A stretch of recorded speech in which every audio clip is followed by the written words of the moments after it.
Morning everyone, and welcome back to the stream. It's not morning, it's afternoon.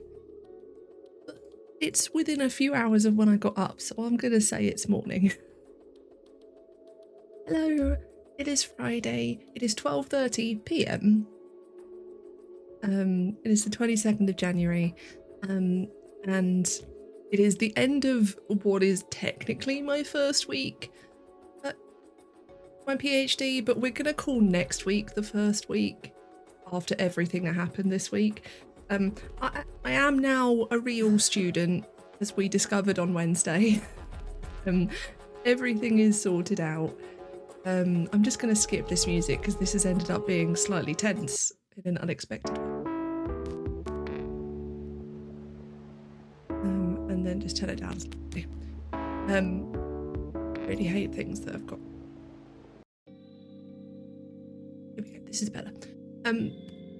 Yeah, so it's all sorted, and I've now got scheduled next week a meeting with my supervisor, all sorts of workshops, my next mentoring appointment, because I had my first mentoring appointment yesterday. I got to see my mentor again, and it was so good. She did a lot of reminding me that I'm good at this and it's not going to be a problem and I don't need to worry, but that I'm going to worry anyway, and that's fine.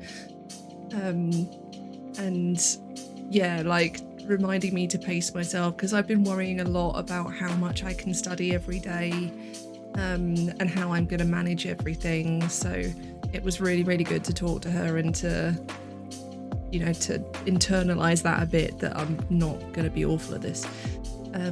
So yeah, I've got quite a lot on next week. I'm going to be streaming twice next week, on Tuesday and Thursday, because I've got a ton of stuff Monday, Wednesday and Friday. And what I'm going to do is, after this stream, and I'll start doing this each week, I'm going to put, because the stream schedule on Twitch is not really like a calendar. I can't change it multiple weeks in advance. So each Friday after the stream, I'll go in and change it to whatever it's going to be for the next week, because at that point I will know what's going on next week. And I'll try and do that each week, so you've got a schedule. I'll post it to Twitter as well, and hopefully that will help. The other thing that I'm going to be trying to do, so as you might know, if you're not a subscriber, you get pre-roll ads when you come in. There is something I can do to try and avoid that, which is that I can run an ad break periodically. It's about every 30 minutes. And that will mean that people won't get pre-rolls when they come in. I'm not going to remember to do that every 30 minutes, but I'm going to try and do it periodically. One, to make me take a break, because I'm quite bad at taking breaks when I'm streaming, but also to make sure that people who come in actually get to see the stream and don't just immediately get to see whatever's on Amazon Prime this week. So hopefully that will help, and it will help all of you as well, because if you come in and you're not subbed, then it will be happening to you as well. So hopefully that will help. I did it when we started the stream, so we're good for another 15 minutes or so. Yeah, we'll see how that goes. It's not as good, because I'm only an affiliate, not a partner. It's not quite as good for me. I think partners get like an hour free of pre-rolls. And I don't really want to be running a 60-second ad break every half hour, but I'll try and do it every hour or so, so that as many people benefit from it as possible. Yeah, so what we are doing today is I've got my reading group on Monday, which I'm very excited about, and we're reading 2 articles about COVID-19. I am going to be reading that article on stream, and because it's under a Creative Commons license, I'm able to show it on the screen. So if you would prefer not to see research about COVID-19, then that's totally fine. Don't feel bad about going at all.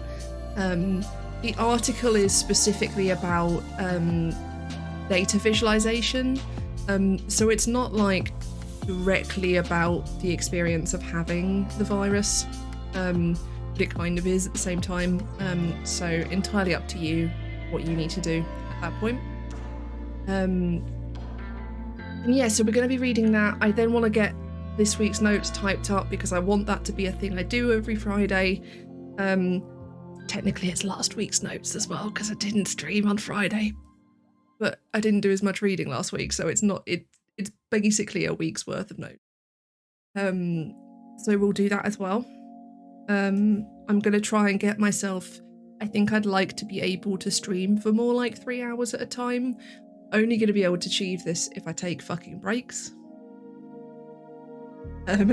Because having my face visible all the time is a hard. I didn't really want to get up today. I had the best sleep. I've had in so long. Because I got a weighted blanket and it was really weird when I was first under it because I don't like being trapped. And obviously it kind of traps you, that's kind of the point. But I fell asleep really quickly for me, which is to say within an hour, which is astonishingly quick for me. Normally it takes me like 3 hours to fall asleep. I slept through. I think I only woke up once, so I mostly slept through. And the quality of my sleep was a bit better. It still wasn't normal, but it was definitely better than I have been getting. I got 9 hours of sleep. It was really good, and I'm very pleased with that. But I didn't want to get up as a result. I think sometimes when I sleep better, my body is then like, oh, I found sleep mode. I'll just stay in sleep mode now. Is that okay? So I had a bit of a battle this morning / afternoon getting up, but I'm here. We're doing it. We're doing it early enough that I'm going to be able to watch the first day of the LEC because I don't play League of Legends, but I do watch it. I'm a bit weird like that. This music is super loud for me. It's not for you, but it is for me, so I'm just going to turn it down a bit more. It's actually to do with the... Oh, I know what I could do. I know what will make that. So actually, turn it back up there now. And then I can actually turn it down on my mixer. That would be much more sensible. It's A3. God, that's so much better. Why didn't I do this ages ago? I know what I'm doing, everyone. This is a very professional operation. Okay. So, this article is 13 pages long. We'll move over here and you'll be able to see it. Hello. So yeah, this is under a Creative Commons license. I am allowed to share it in any way as long as it's not commercial, and the purpose of this isn't, I can make money from Twitch, but the purpose of this isn't specifically commercial, so I think it's okay. Especially because we're going to be studying it. I think that's reasonable. You can read all of the articles at this link, and what I will do is are you gonna let me copy it? No. I'm gonna say I'll copy it into here, but basically if you go to this journal, you can read all of their COVID related articles, and because I have not concealed that anyway, and you know I've attributed it correctly, it's all fine by the Creative Commons license. So this is what we're going to be reading today. I suspect it's got diagrams in, cool. That'll be why it's longer, and then several pages of it are so it's actually 10 pages, of which a lot is pictures. That's kind of good because I was worried about getting everything done.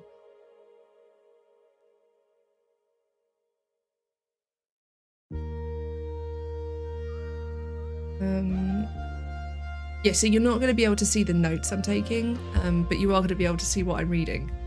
I don't know which is better. I've sort of thought about doing like, I could put the overhead camera in, but like sort of up in that corner. I'll have a think about it and like what I want to do, because I do want you to see, you know, all the process of what I'm doing. I think that's important.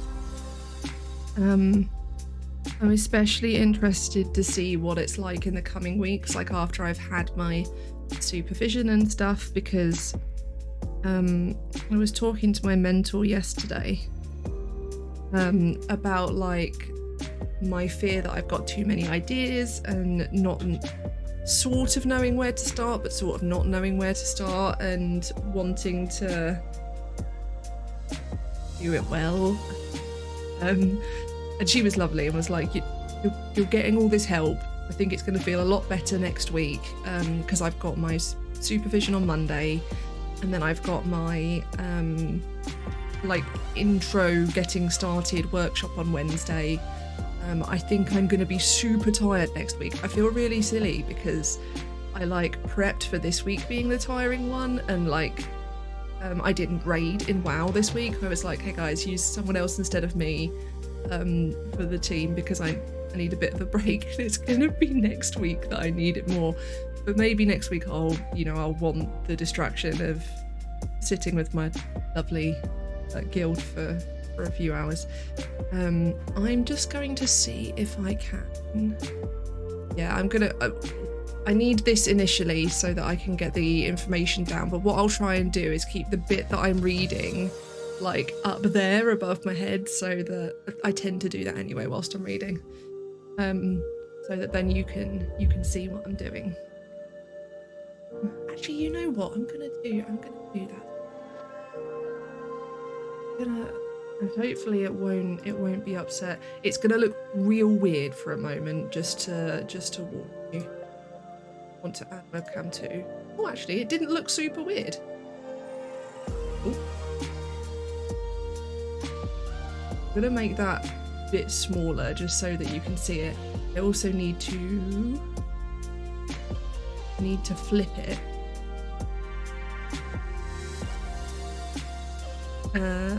Not just vertical, I need to flip it horizontal as well, because then that's what my desk actually looks like. So there you go. So you can also, in that corner, you can see what I'm doing down here. You can see what I'm reading up here, and you can see my face here. I think that's a pretty good setup. So yeah, I'm doing the thing that I always do now, which is, so you can see this is the article I read yesterday. So up here in the title, I've got the title, I've got the authors, and I've got all of the information about the journal, which means that when I come to typing this up later, which will actually be today, I've got all of that information that I need to put into Zotero.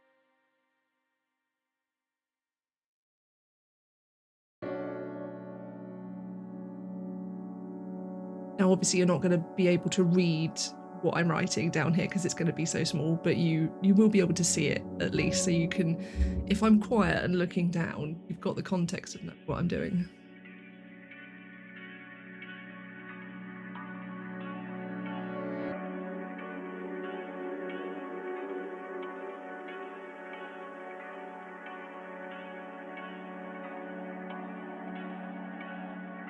Visualizations.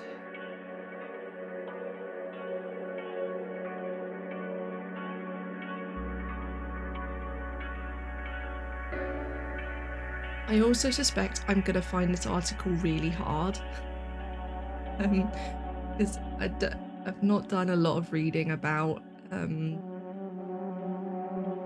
data science, so there might be a lot of looking up words I don't know and stuff, but hopefully that's reassuring to anyone else who's doing similar things.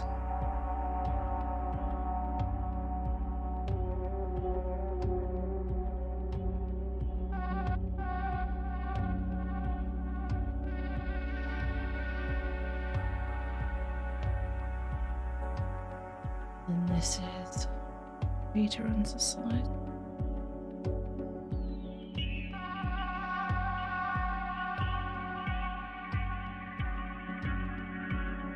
In the line.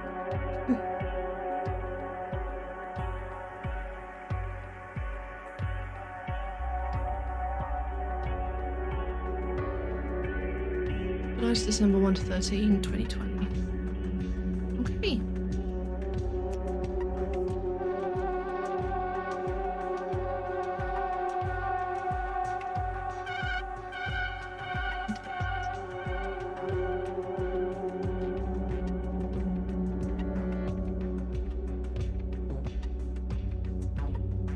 Actually, I know what I can do. I can Oh, that's kind of nice, actually. I'm going to zoom it in.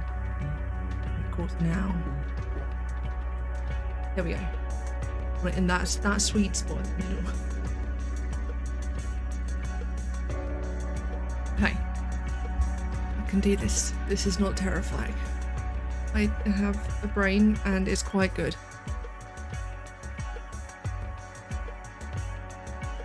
Already hit a word I don't know. What does subaltern mean? Oh, God.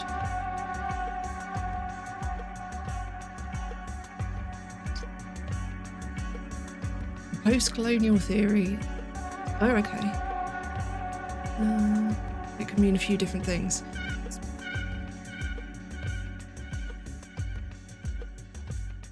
It could be a logic thing. It could be a post-colonial thing.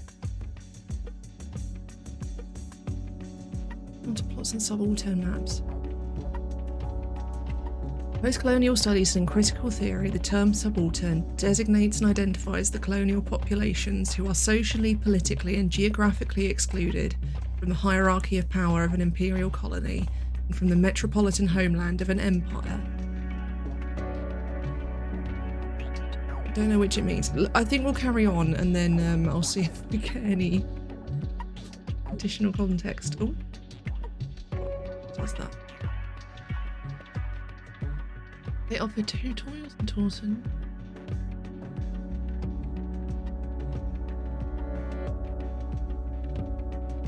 Interpolated? I've seen that word before.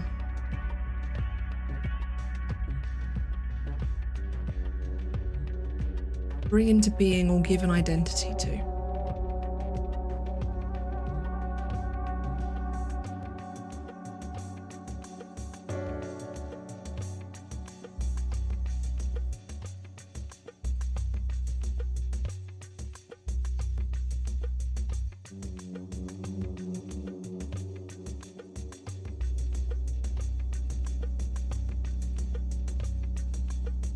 Okay, so it's basically I think by counterplots it means like alternate interpretations or reinterpretations of the data. And it's saying that you can read the data for different scales of things. So you can read it for global supply chains and infection counts but also for local dynamics and neighbourhood mutual aid. Hey. Oh, Fox, it does this thing, doesn't it? Okay, hold on. I want you to be able to see it, so I'll do that. I'm okay reading at that scale, and hopefully that's mostly legible, this bit here, for you as well, I imagine, because I'm looking at it smaller, so I imagine by the time it's blown up it's not too bad. But if you do want to like get the article, the PDF yourself and read along with me, then I'll type the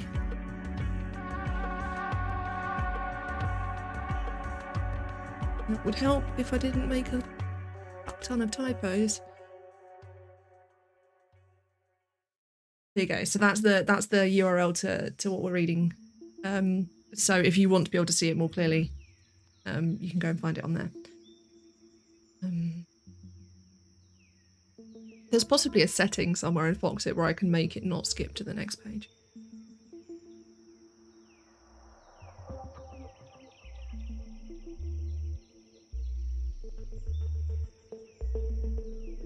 Epidemiological cartography is such a cool phrase.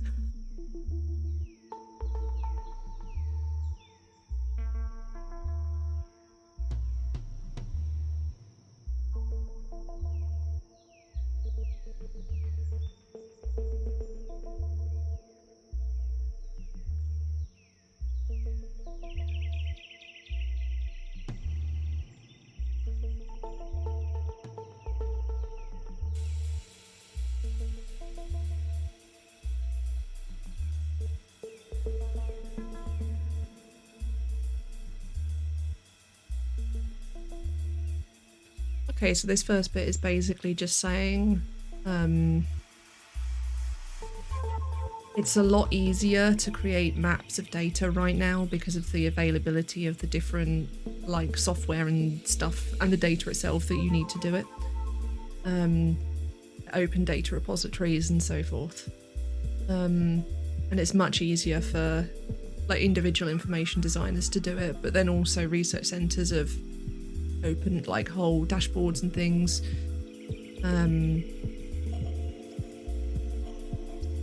Data journalists have sought to break through the okay, so the data journalists are trying to sort of break out of just written stuff and to visualize it, but also to project future situations.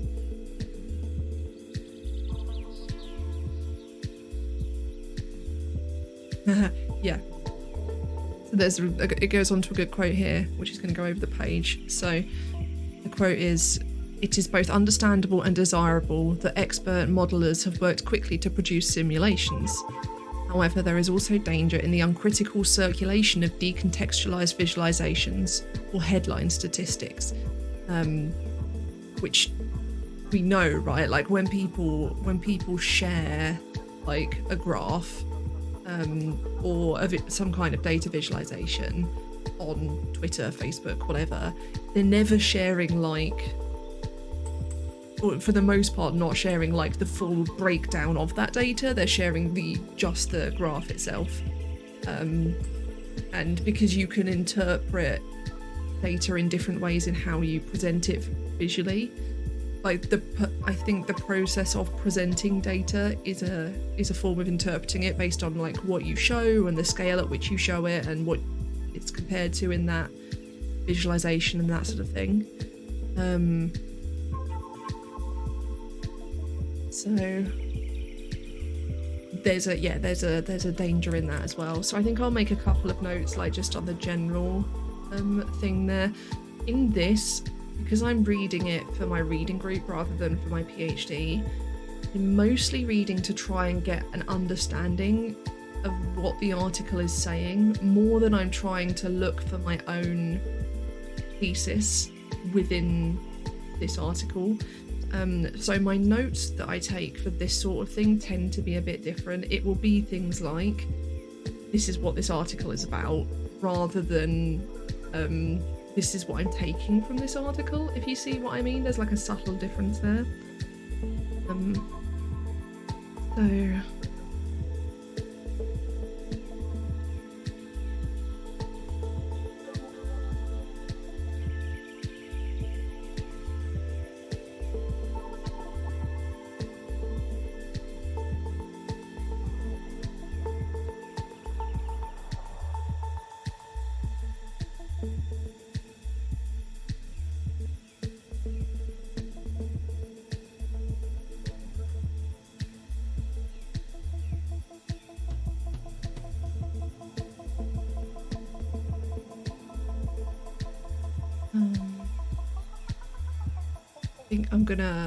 I am gonna write this quote down though, because I think this quote is really good. And sometimes when I'm doing this for my reading groups, I'll often print out what I'm reading and then actually highlight it in it, because then when I'm in the reading group it's easier for me to then refer to. Are these just pages 1 to... Sometimes when you get articles from journals, there'll be the pages based on the issue, so it could be like page 110 to 123 rather than 1 to 13. In this instance, they're just 1 to 13.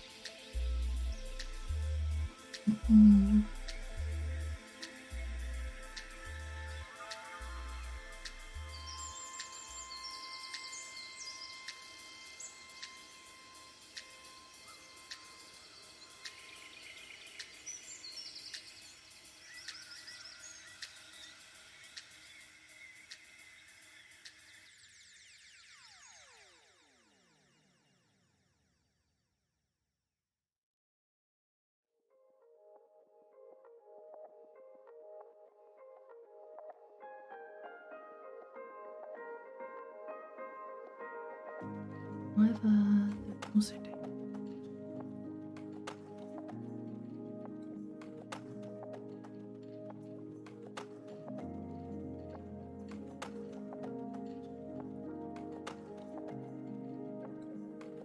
The uncritical circular.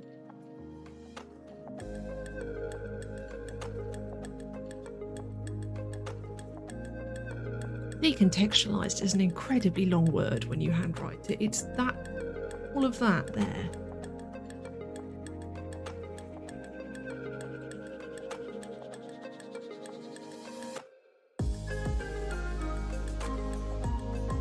Or headline, statistics.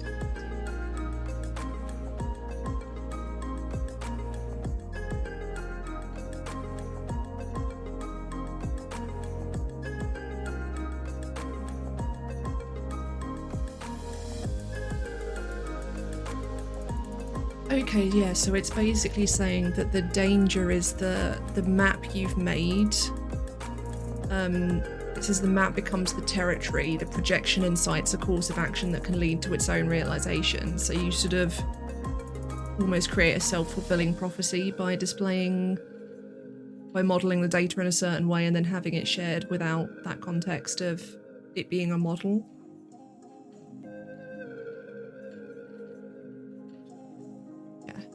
So it then says, in response to these ubiquitous graphics, so often reflexively reified and retweeted, artists, designers, data scientists, and public health officials are teaming up to create counterplots and subaltern maps. I encourage everyone to think more critically about how COVID-19 data is sourced and modelled and even manipulated, to consider which subjects are not interpolated in those data sets and why not. So this is making me think about things like I know there are some states in the US, and I suspect it's happening in the UK as well, where people of colour haven't been being tested or their data isn't being included. Like in Florida, there was the awful thing of the data on the pandemic there being edited effectively by the governor and his staff, and there was the woman who was trying to show the models of the data that contained everything, or the things that they'd cut out, and then her house got raided and all of her stuff got taken. So I that's definitely making me think of that sort of thing, where a government or a governing body is modelling the data to make themselves appear better than they are. Or there's the idea of the racism inherent in in data modeling and research, where we just don't consider the narratives effectively of people of color or of people of I bet you a lot of homeless people aren't included in this sort of data modeling, and that's sort of the people who are excluded in some way, whether that's through racism or through lack of access to things or whatever it may be. So I think that's definition of subaltern was what they were going for, is saying maps of the marginalized people who either aren't being included in this data, or the narrative of how COVID-19 is disproportionately affecting them isn't being modelled in the data that's being shown. And I think that's certainly true. And I think I have seen that counterplot coming forth from some sources. I don't know if this happens to anyone else, but this is my drinks rest coaster. That's the word. And sometimes whenever I pick my glass up, it comes with it. And yes, it's Darth Vader.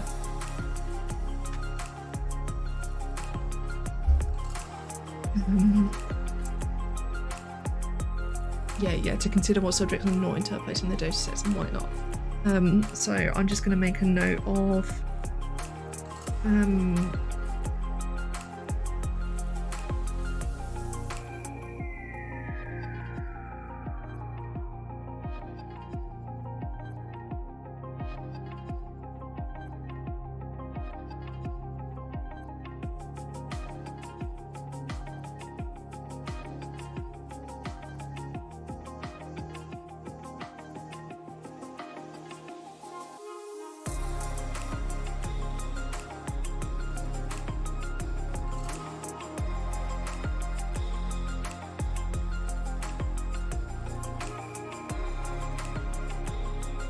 can never spell institutional.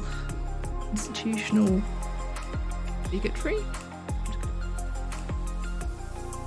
So what I've put is data modelling that excludes narratives of the marginalised either through deliberate obfuscation or institutional bigotry.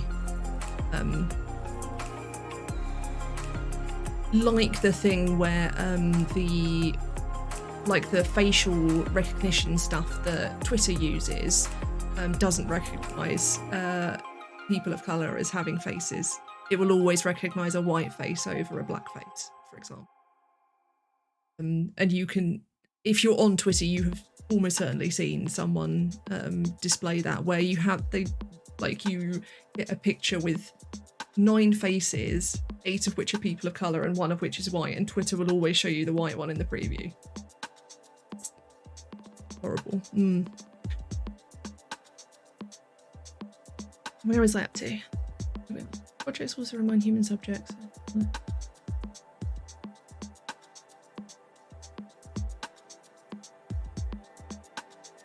What is the quarantine quotidian?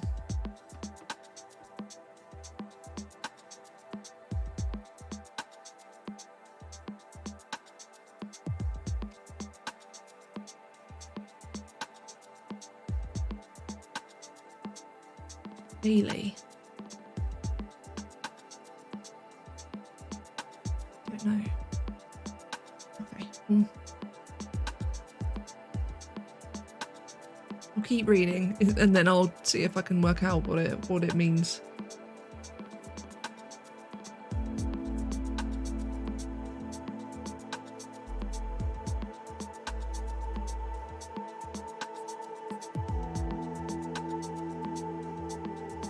COVID's countermappers prompt their publics whose attention is often trained on flattening the curve to also look behind or under the curve. Yeah, and to sort of think about not just that it's going down or that it's going up, but like the pattern of things as well. And because the virus is so much of what we do now affects what will happen in the future. And maybe that's what it means by quarantine quotidian, is sort of saying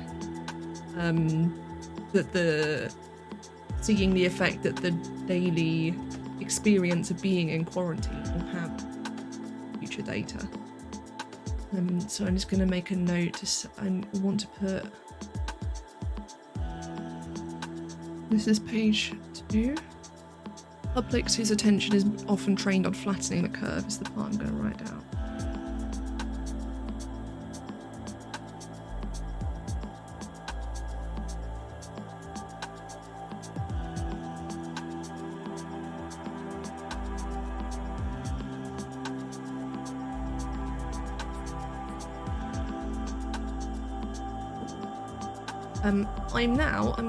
We've been live for about half an hour, so I'm gonna be good and I'm gonna take a really quick break. I will be just 1 minute. I'm just gonna stand up, move around, look at something that isn't the screen.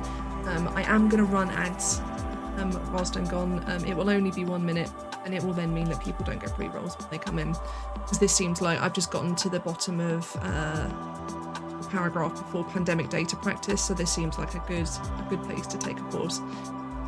So I'll be right back. Get up, stretch, carve yourself, get a drink, whatever you need to do, and I'll see you in a minute.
Hello, welcome back.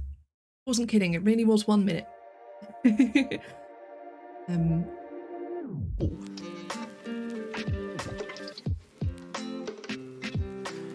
So I'm now, I'm just here, just a bit, following along with me.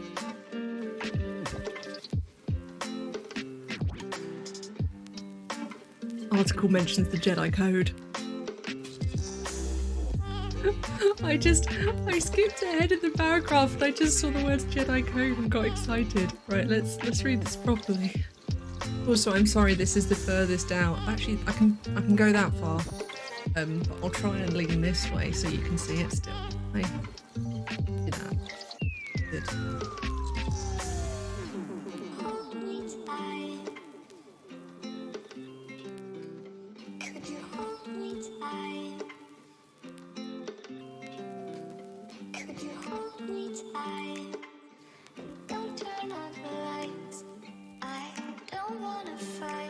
It's a bit of a weird reference to the Jedi Code, really. It's basically saying that we need to question where our data come from and how they can be analysed and represented. So I'm not really sure how that relates to the Jedi Code, but okay. I must have missed the point in the Jedi Code where it says there is no assumption, there is only careful analysis of data.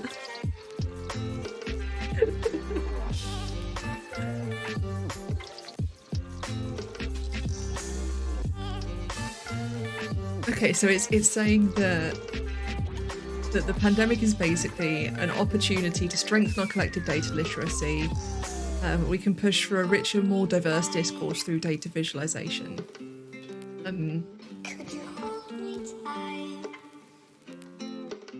There's a webcomic? Oh my god, I want to see this webcomic.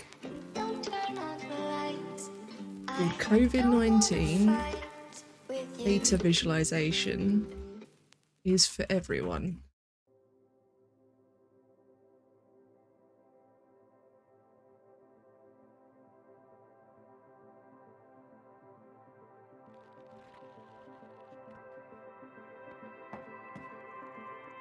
And it's in Nightingale.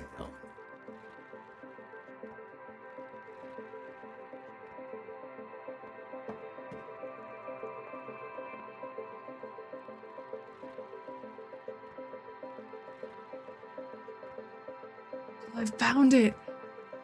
Oh, this is really cool. Hold on, I'm gonna paste the link here so you can all see this.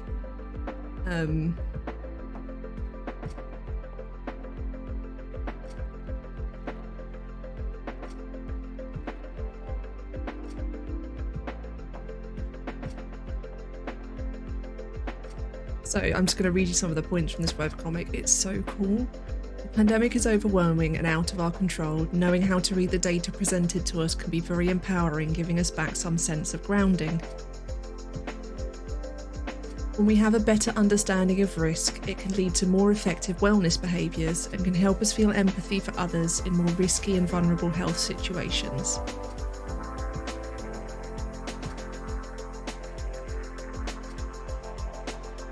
And then it shows, oh, that's so cool. So it shows a contrast of reactions. And so you've got two people and one is saying, I'm scared because of my asthma. And the other in the first panel says, I know, but you're not 65, so you should be fine, be back in a bit. And then in the second panel, it shows the same two people with the person saying, I'm scared because of my asthma again, but this time the response is, I know, let's put together a plan that helps you feel safe. It goes on to say, how we represent people, cities and countries in the media has effects in the real world. Hate crime, prejudice and discrimination are all linked to media representations.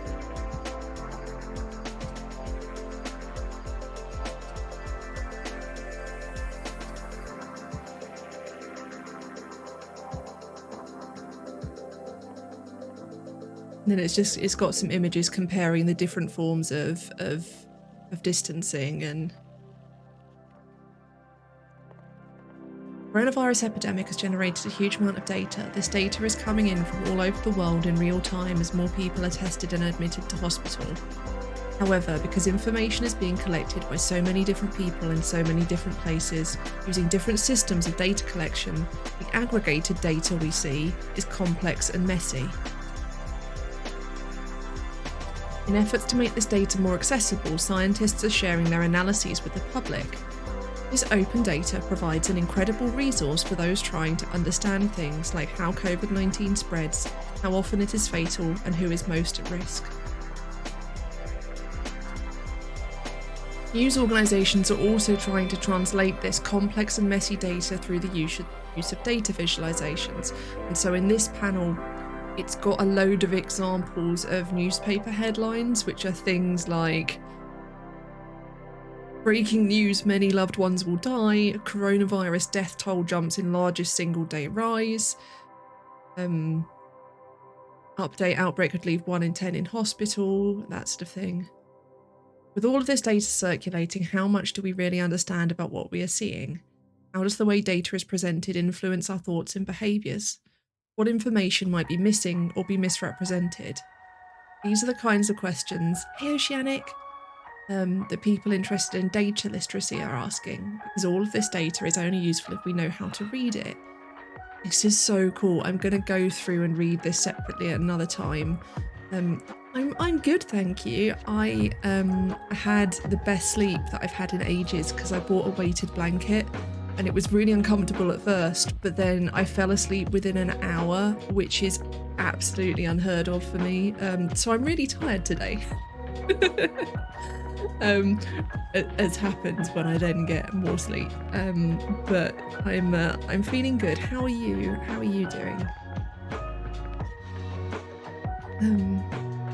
Yeah, I'm gonna. So I will share this webcomic on Twitter as well. I want to go in and read it properly later, but I want to carry on reading this article first.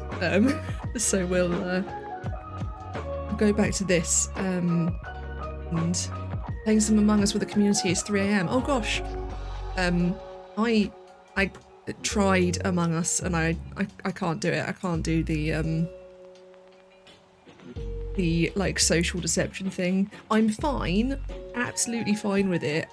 I'm okay being the imposter because then I know I'm lying. The thing I find really hard is when I'm telling the truth and people are accusing me of lying. That just, it makes my anxiety spike.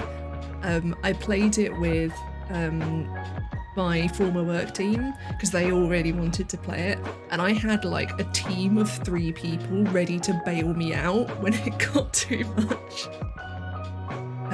But I know that there's a bunch of people like Nega Oryx and a bunch of her friends play it like in a hide and seek version, which I think is adorable, and I really like because there's no social deception in it or anything. I do play some MMOs, so I play WoW. I've played WoW since Wrath, on and off, and I'm currently playing that. Mostly at the moment. Otherwise, I'm playing Minecraft. We've got a private server that we've set up that me and my husband and my brothers and some of my friends are on. I've played Old Republic before. Old Republic is my favourite era of Star Wars. Knights of the Old Republic, like the original games, were the games that made me love RPGs. And yeah, I loved Old Republic. And this is a really common view, but my favourite playthrough that I did was I've forgotten the name of the class. It's the Sith Spy class, and I can't remember the Imperial Agent. There we go. I really liked the Imperial Agent plotline, but I think that's generally held to be the best one as well. Like in my heart of hearts, I'm a Jedi Consular, but I just found the Jedi Consular plot like a bit more boring. I don't think I ever finished it. I think Imperial Agent might be the only one I finished. I do sort of like periodically I try and go back to it to try other classes, and just because I just like running around in that era. No, you haven't invited me to your Discord. Yeah, that would be lovely. Thank you. But I haven't played Guild Wars 2. Guild Wars is one that I've not done.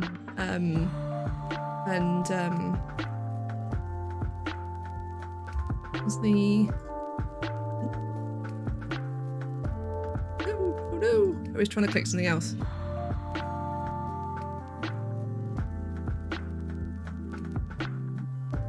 If you want to post a link, then I'm going to need to...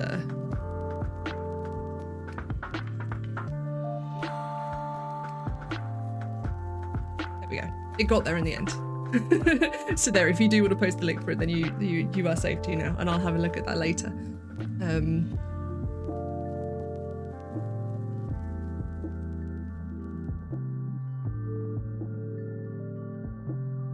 Oh no, I've now lost where we are. Okay. We were up at the top here. Right. Well, thank you for lurking. It's lovely to have you here. And also your baby Yoda is adorable. It's when you zoom in and can see the little hands. Where do we go up to? Oh, I got to the webcomic, and then I didn't read on from that because I got so excited by there being a webcomic.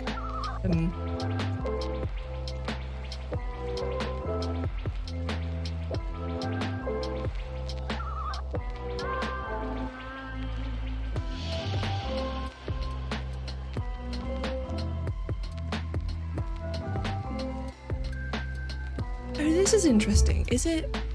Are they citing Twitter threads? So it's Shell and Peck. Yeah, they're citing Twitter threads. That's so cool. I mean, yeah, that's really interesting. And obviously you have to, so this is the citation here. So you've got the person's username, you've got, that must be the entire content of the tweet, a link to the tweet, and then the date. You always include the date it's accessed with web pages. Because obviously the content of the web page can change, and this way people can always like Wayback Machine and see things that way. Back we go to here.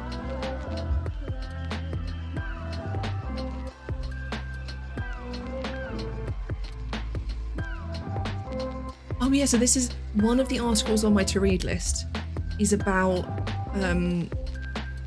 feminism in not data science, but in the construction of information. So this sentence here is really interesting. It's feminist data practices and critical data and design studies remind practitioners of the importance of considering how data creates subjectivities for the people they represent and how they empower or disempower those subjects, as well as related ethical and political issues.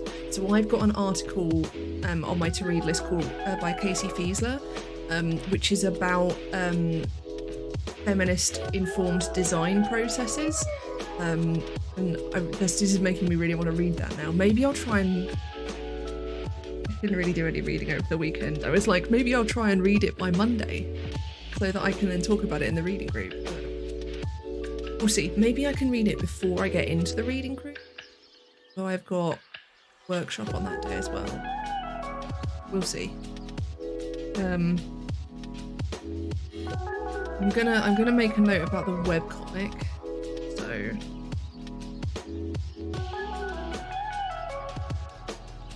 and that was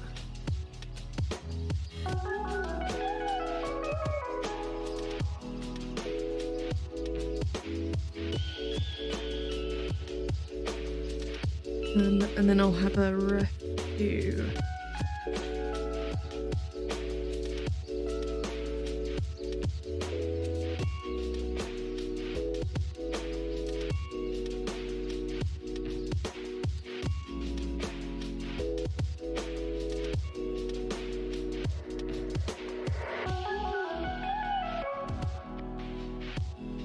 Oh, so this is interesting. So pairing epidemiologists and healthcare organisations with data professionals, as the Data Visualisation Society's COVID-19 matchmaking project does, offers a model for thinking about how technical skills can be used in ways that are most relevant and context-aware. And those contextual cues might call for not publishing your visualizations in the public domain at all. Instead of making a map or chart, technologists could use their skills to make the data more accessible. So like oh, that's really cool. The Accessible COVID Statistics Project, which uses machine-readable HTML to make COVID-19 data intelligible to screen readers. That's awesome.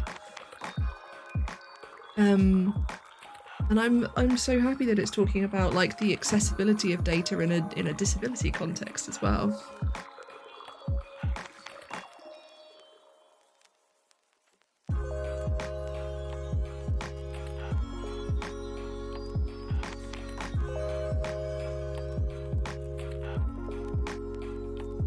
So, making available data sets more inclusive also means working to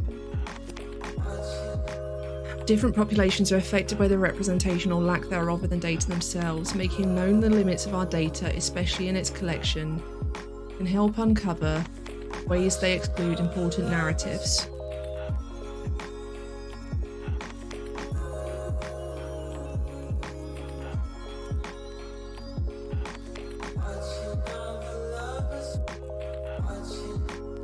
Yes, and then it's talking about the work of Data for Black Lives and that the movements that are trying to pull out those, what they were talking about of the other narratives that are hidden within it. Similarly, more focused studies of singular locations help to unmask the ways that the spread of the virus concentrates in places like homeless shelters, meatpacking plants, detention centres and prisons. Yeah, so I've got a family member who works in a prison, and just everyone in the prison has it. But then it's having a really big knock-on effect because they're all having to effectively be in isolation in a prison. Which, you know, the thing that's normally used as a punishment in prisons is then becoming like a norm just because they couldn't or didn't institute things that prevented it from spreading.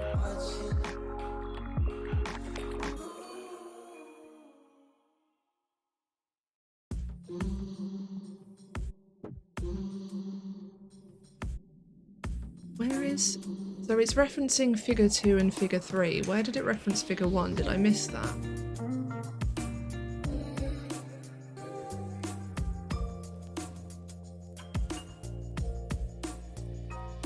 Oh yeah, data simulations illustrated in figure 1 explain the mechanics of epidemiological models and their impact on future COVID-19 related policy through interactive charts. Oh, cool. So, like, it's got a slide. This is obviously just a screen cap of the interactive chart. But you can see what happens when you move the sliders around. That's really cool. So then this is the racial data tracker. And then this is about coronavirus in prison.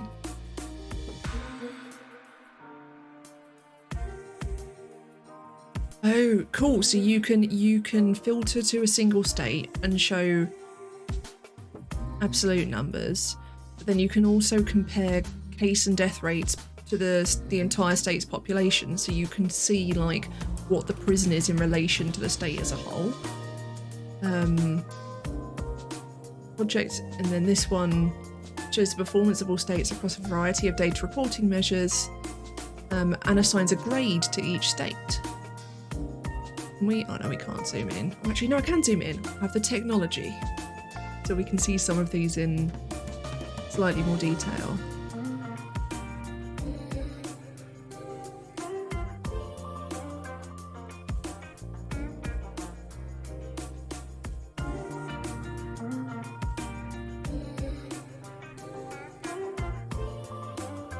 Ooh.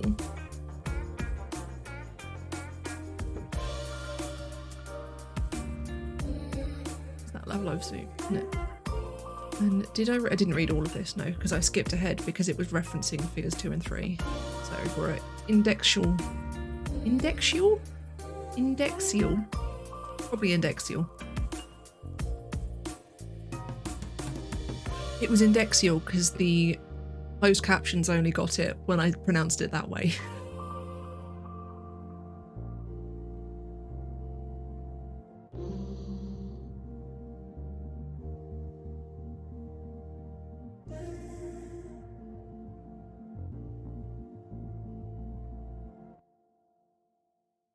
Gosh, that half an hour went past quickly. I'm not going to take a break quite yet. I'm probably going to go to the end of this section and then I'll take another quick break and be good. Get rid of pre-rolls again.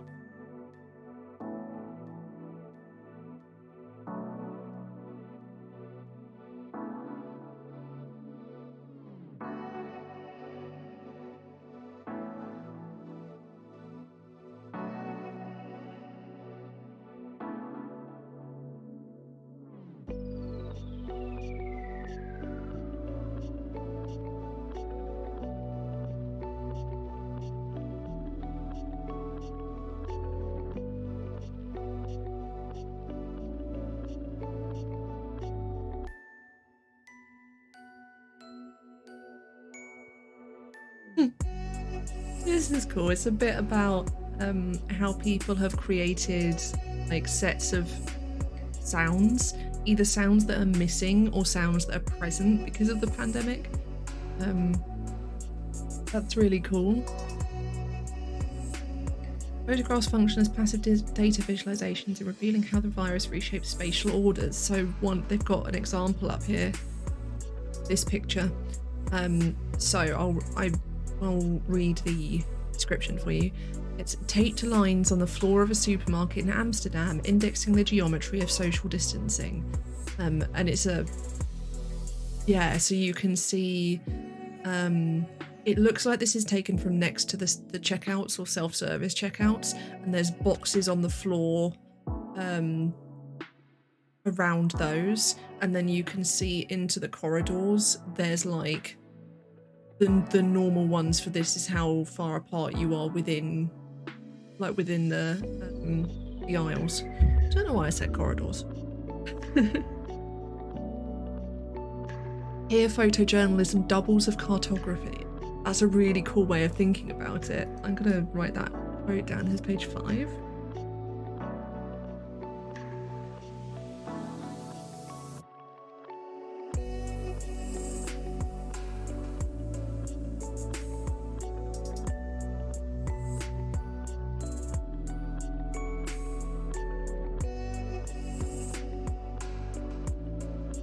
Abstracted graphs and human narratives converge in a widely circulated stock photograph that shows labourers eating their lunch at a car factory in Wuhan, China. Clad in a grey uniform, perched atop a bright red stool, each body inhabits a node within a vast, anonymising grid of social distance. That's a strangely beautiful description as well.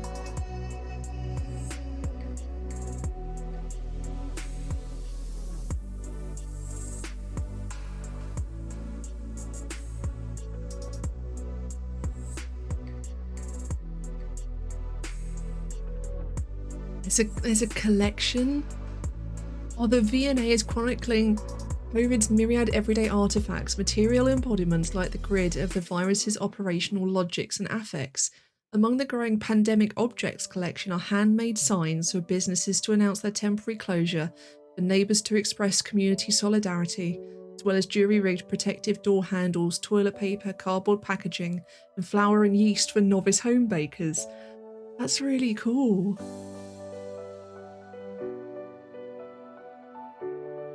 I mean, obviously none of this is cool. None of this is cool. This is a horrible situation, but the science and information behind it is very interesting, and the things that people are doing in response are very cool. So what sort of length is this next section? I'm going to finish this. No, I'm going to have a break now. So it'll be the same thing again, just 1 minute. I'm just going to stand up, move around, look away from a screen. Please do the same. Get a drink if you need to, stretch, whatever. I'm going to run ads in this minute. You're not missing anything because I will be on a Be Right Back screen, but it means that people coming in don't get pre-rolls, so it helps mean that when people come to the stream they actually get to see the stream. So I'll be 1 minute.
Hello. All right. I'm now at the part marked participatory reflections. Wait, I can't scroll down more than that. We're gonna go from there.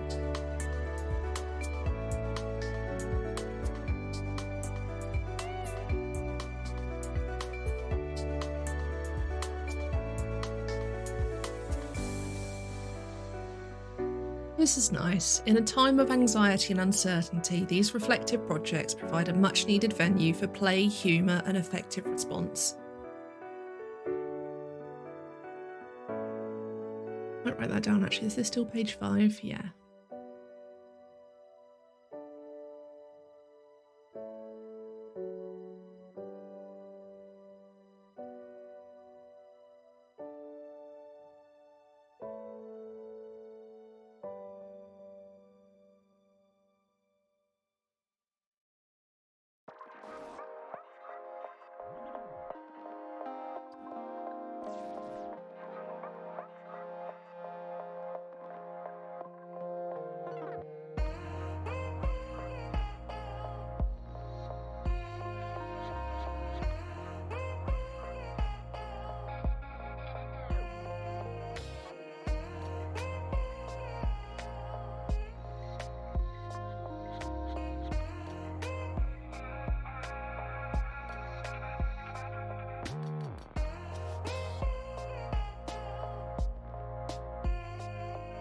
Ooh.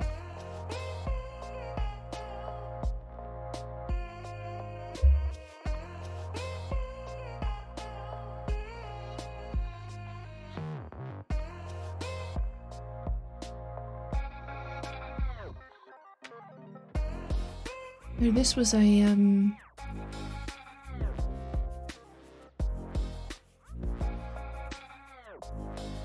this is an Instagram account about tape measures and the markings on the floor.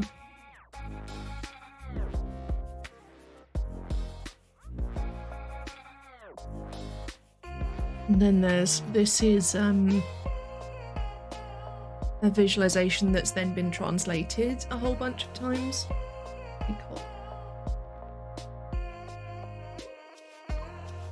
And it's showing like all the symptoms of coronavirus. And ways to know if you're the right distance.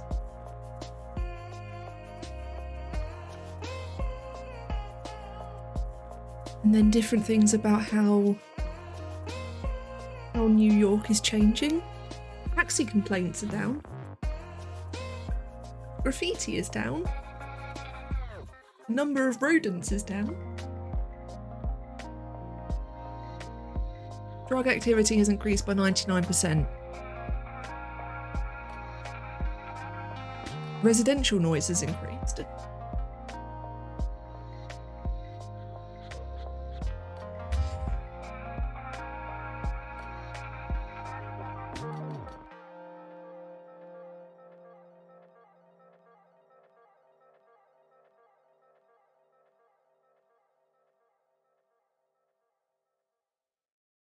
It's the hood.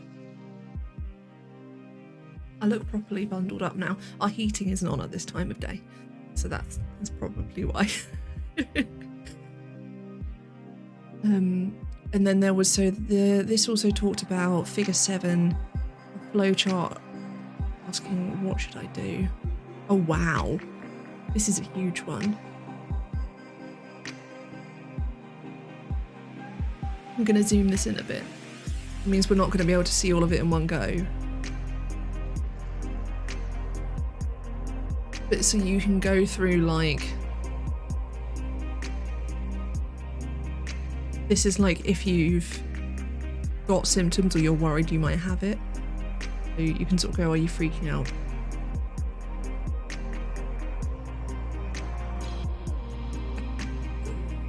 No, because you think you're invincible and your actions don't impact other people. Wrong. I like that one. And then it's taking you through what you need to do and saying like if you've been in contact with someone who's suspected to have had it. You can't see my 1 second. That's it. So that's up here. And then it's explaining that you need to talk to someone and get tested and self-quarantine. And telling you what it could be, including saying stay home. But yeah, this is really cool. And then it's got a glossary here. You can't quite see the word glossary. There you go. A glossary of what hygiene is, close contact, vulnerable population. And what's nice is that here in vulnerable population, it's emphasizing that anyone can become seriously ill. You don't need to be in a extremely vulnerable category in order to die of COVID, which is an important thing to clarify. And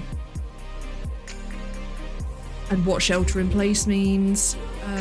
If you're in your 20s and think you were the exception, we're talking to you. Yeah, so where did I actually get up to with reading? I was actually up here because of the size of the figures. The text that I was reading is here. But the diagram it was referring to was several pages on.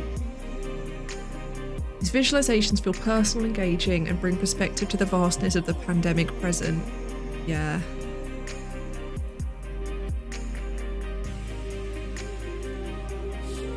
And then also saying that the presence of humour makes things feel more surmountable, like they can be overcome.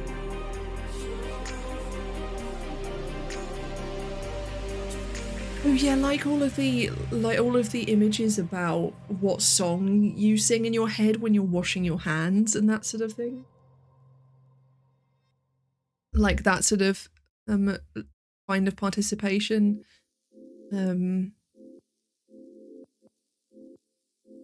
I know how I said this wasn't related to my PhD, but I'm now thinking about the spread of information, where they're talking about the spread of information through social media and the low bar for participation in that sort of thing, which was on the previous page 7. So where they're talking about it being easier to participate in stuff, that's one of the things that social media and the internet do for illness narratives, as well as they make it easier to share your own experience, such as through images like this or through memes or through whatever it may be.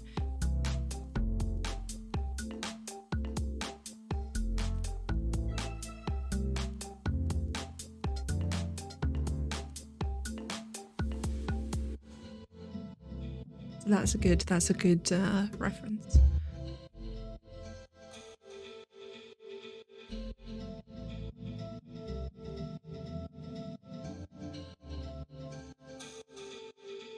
I missed the reference.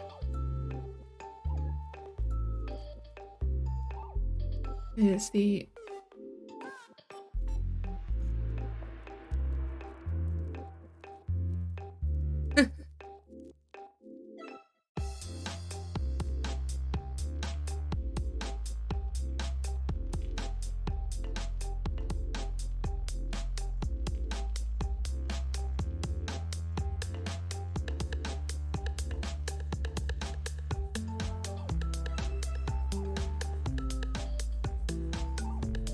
Hey, Strange Snipper, it's going good, thank you.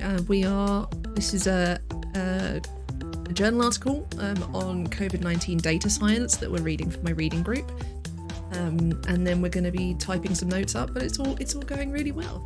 Thank you. A good day. I'm really enjoying this article. I didn't expect to be enjoying it this much, but it's really interesting. So it's now talking about, because obviously it's been sort of examining data visualization as a thing sort of engaged with and provided publicly. It's now talking about using it for introspection, sort of in this bit here, which I know you can't. Yeah, sadly that's the lowest I can scroll. I can do that, but then it's quite hard for you to read. But this is, I'll post the link again actually. Are you gonna let me get here? So the article that we're reading is on here. It's called Learning from Lines, Critical COVID Data Visualization and the Quarantine Quotidian. It's part of a collection of articles that are all shared publicly under Creative Commons. So if you are interested in viewing it, anyone, then you can go find it on there and have a look for yourself. It's been super interesting thus far. We're almost all the way through it, I think. But it's sort of looking at different ways in which data has been engaged with, problems of the ways in which data has been or hasn't been visualized, some of the sort of examples of systemic racism that have been present in the visualization of COVID-19 data, especially around how people of colour have been disproportionately affected by it, and then just sort of reflecting on the availability of data science for everyone and everyone's data literacy and that sort of thing. So it's been really interesting.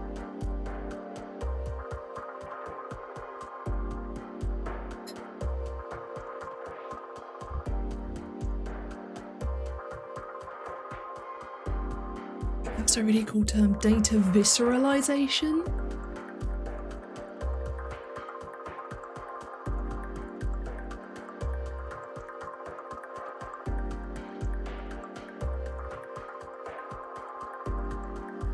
It's a dance thing to express emotions related to the pandemic.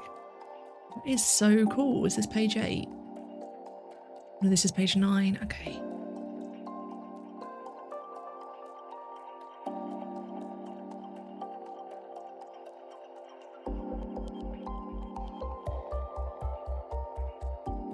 I just love the term data visceralization. Brings data into the physical and experiential realms whilst also making it more immediate, almost real time.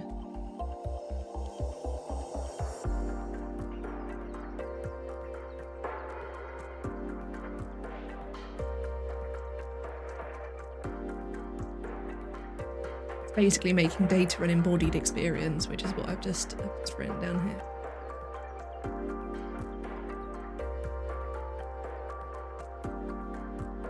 Oh, and this is one of the 3D renderings from that project. That's super cool.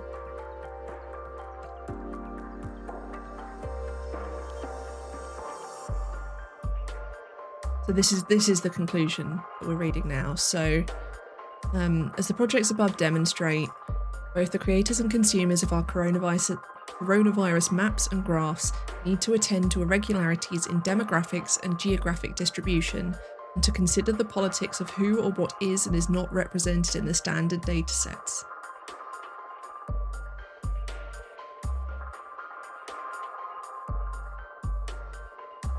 That's so cool. I really liked this article. It was excellent, and I'm really excited to go back and read. So they referenced a webcomic. I'll share the link to that again, because we read a little bit of it, and it's super cool. It's a webcomic about data science, to explain data science to everyone and the different models of data visualization and the way that can radically change what the data is like. So that's been really cool to have a skim through. I'm gonna post that on Twitter as well, because I think it's fantastic. And I'm gonna finish reading it as well. I may also follow that journal now just because it's so interesting. But yeah, so that's it for the reading. I'm gonna move us over. I'm gonna move us to here. Giant face, first of all. And I'm gonna tick off on my list that I've done that reading.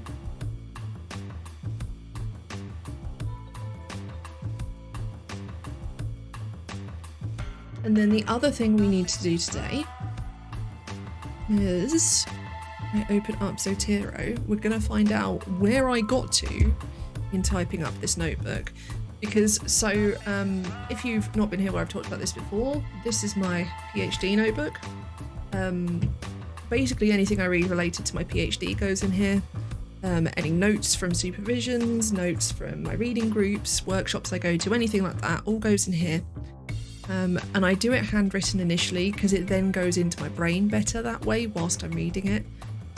But because I want to be able to have effectively a searchable database, so that if I'm writing up part of my PhD and I realise I could really do with something about, what are some examples? Empathy. I can search on Zotero, which is the program I use. Go over to Zotero now and you'll be able to see it. There we go. So this is all of the things I've read for my PhD.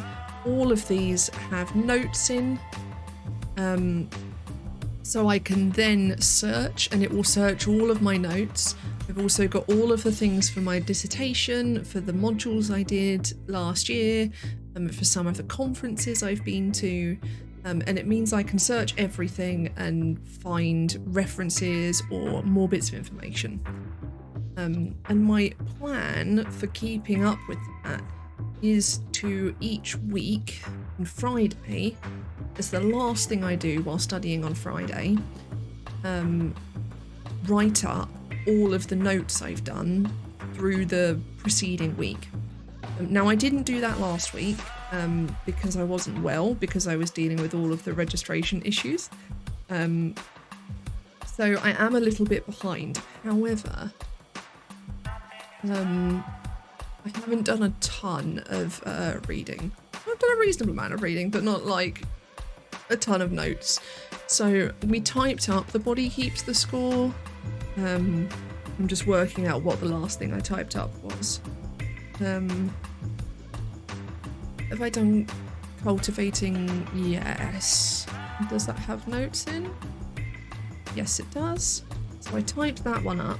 So I think it's Sunbathing in the Rain is the last thing I haven't typed up, which means we've got 1, 2, 4, 5, 6, 7, 8, 9, 10, about 11 pages. Hi Neil, how are you doing? Well, that's not too much to type up, so basically we'll get that done now. Sorry, I just need to move this over here so you can still hear me, but you do not hear as much of my gloriously loud mechanical keyboard. I'm good, thank you. I slept better last night than I have done in ages, because I got a weighted blanket, which it turned out was absolutely fantastic. It was a little uncomfortable at first, but I got to sleep within an hour, which is incredibly fast for me.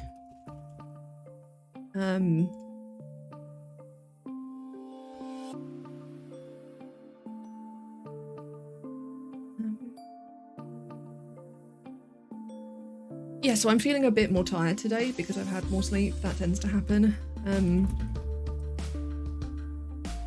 2006. I'm also having this on because I was cold. I'm now overheating. What is going on?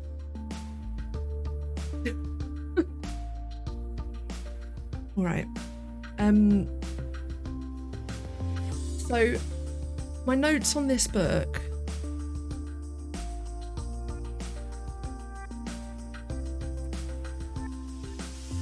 My notes on this book are a bit weird because I got angry at this book. Yeah, exactly. So my sleep still wasn't good quality. One of the things with fibromyalgia is that you don't get enough deep sleep.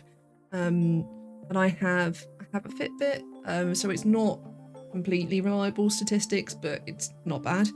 That shows me the breakdown of my sleep. And I still didn't get enough deep sleep, but I did get enough REM sleep last night, which I haven't been doing. So obviously getting that deep sleep number up is the ideal, but to be honest, I'm just happy that I didn't lie there for 3 hours unable to sleep like I do every night normally. So is that I can handle not getting as good quality sleep a lot better if I haven't had like this really unpleasant experience of trying to sleep.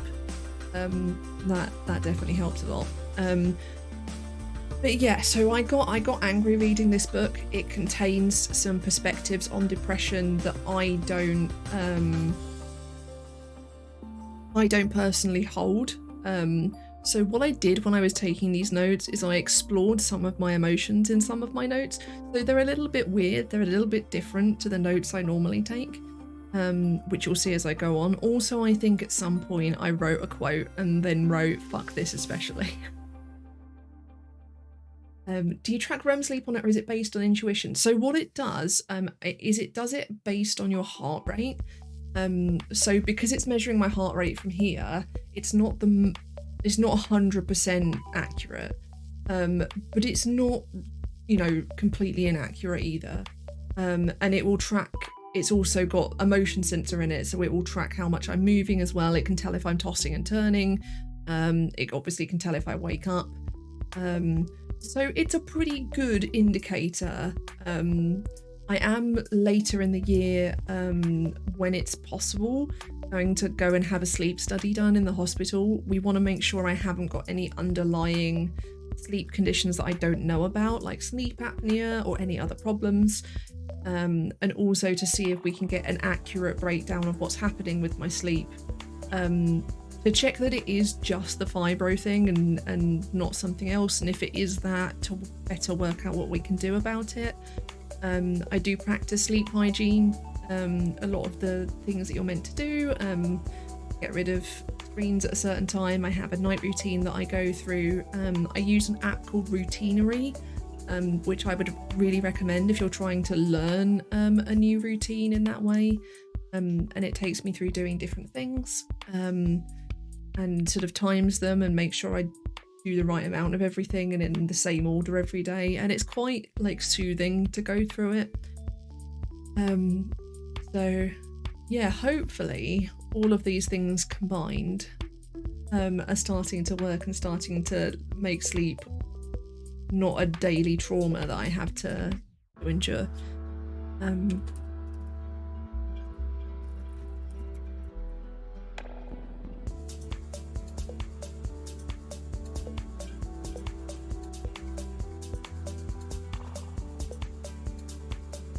So this book is in the category of ones that I would be reading probably as a primary source. Or page 645 was not my first note. It's something that I would probably go back and read more intently and in more detail and do a close reading of later. This is a first lighter reading, sort of quicker reading. I mentioned on Wednesday, I do want to go and there's a course that the graduate school do in what's called the Researcher Development Programme, which is where a lot of these workshops I'm going to are coming from. There's a 2-day course on reading better and like reading effectively and reading techniques. So I'm excited to go and do those and see if I can stuff from there. This book is called Sunbathing in the Rain by Gwyneth Lewis, and I want to be really clear. It's not that I think that her experience is invalid. She has a very specific interpretation of depression's function in her life, of her embodied experience of depression, and it's very different to mine. And I think some of the things she says border on dangerous. I don't think she's fully saying what I interpret as the bad thing. She comes very close to saying that you need to suffer to be better, to improve. She's not, I don't think that is what she's saying. I don't think she's quite saying that, but it sort of treads this line really awkwardly. And we'll see as I type up these notes, there's some bits later on where I got very, very angry. Oh, no, not depressions, depressives. Also, I haven't done my relevant warning for these notes. I don't believe there's anything particularly graphic. I know it does mention suicide and self-harm at some point in my notes, but there's no like in-depth discussion of it. But it is generally notes about a book about someone's experience of depression.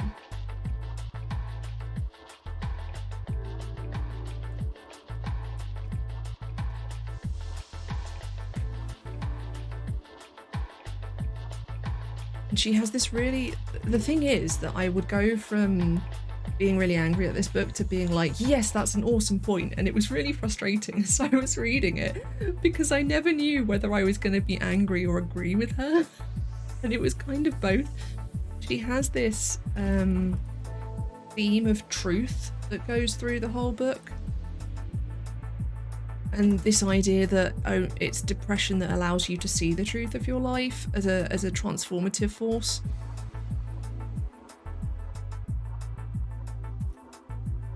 Which is one of the points wherein she gets a bit too, like, close to that line.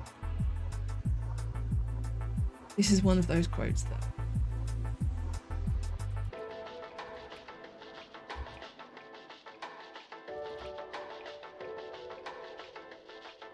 Maybe you'll see what I mean here. So the quote is, "The last thing you should do is waste your depression. Please don't let all your suffering go to waste." Now, on the one hand, I do genuinely believe I'm a better and different person because of the suffering I have endured. I believe that the suffering I have endured is part of what makes me the person I am, because everything I've experienced makes me the person that I am, right? It's not like specifically I have required that suffering in order to transform, but it has engineered the production of who I am today. But the idea of wasting suffering is what I consider more of a problem, because it is along that line of saying that suffering is necessary, or reducing it to a positive force of change, when in fact it's a very disruptive and traumatic force of change. It is a force of change, but it's being careful not to emphasize that in a way that doesn't strip it of its complexities. You see what I mean? So what I did when I was writing is, this is a passage where I was trying to work out what I was feeling as I was taking notes. So I'm going to type it up here, but it's a little bit different to a lot of the notes that I've been taking.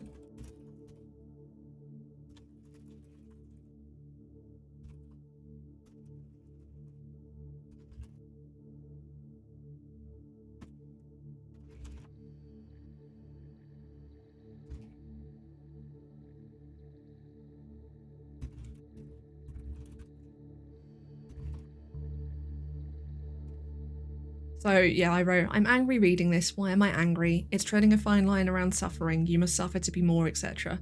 But I don't think she's saying that. She's just boldly saying she's a better person for the depression, which I've said before. So that, yeah, that's basically sort of the core of what I've just been saying.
Yeah, so this is the other thing, is with her theme of truth.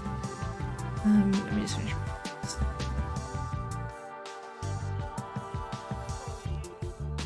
So I ended up thinking about truth in relation to the individual experience, because a lot of her statements are very like blanket, clear, this is what depression is.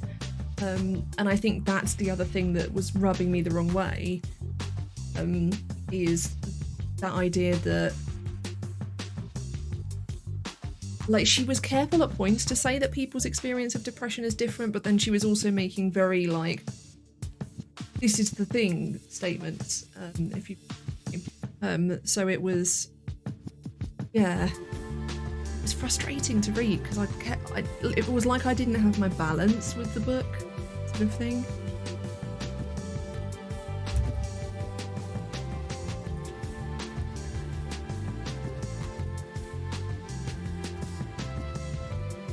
And I wanted to look at her poetry. I talked about this when I was reading it on stream, because there was very little emotional connection and emotional presence in some of her memoir writing, and I'm curious as to whether it's present in her poetry.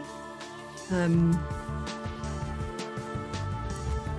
I think that's a good point of contrast to look at in terms of analysing it for my PhD, of a way of displaying the like space that separates the embodied experience from traditional memoir, even when she set out to not write a fully traditional memoir.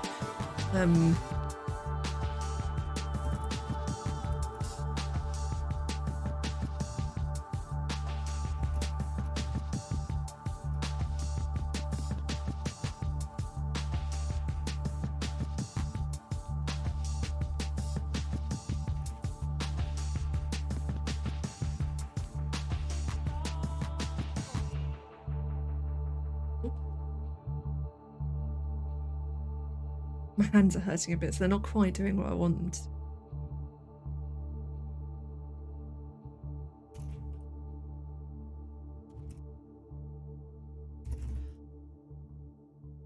What on earth this note is, I don't know. Page 128 to 129. Energy levels and depression.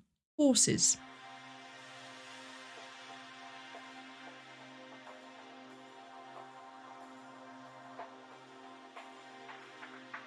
I don't know. Yeah. What does this mean? Who knows?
Would I define depression in my experience?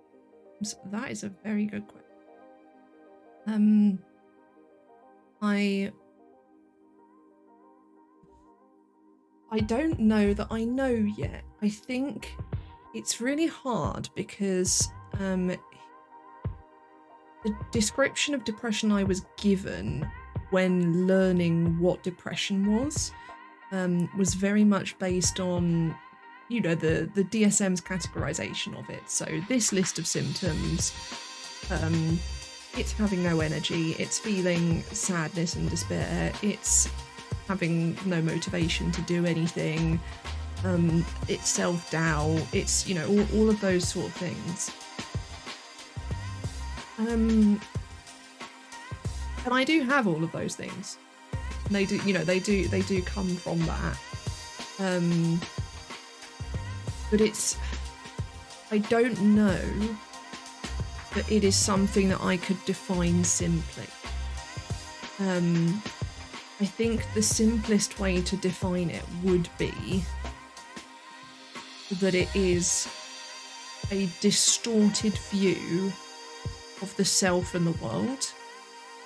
And obviously when you then go into that more deeply, it's the question of, you know, what that distortion is and how, and that's where things like the self-doubt come from, and the lack of belief in one's worthiness and value.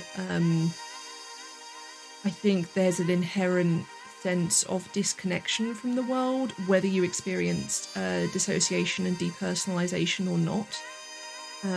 There is a sense of severing. One of the things this book does that I kind of got what she was going for.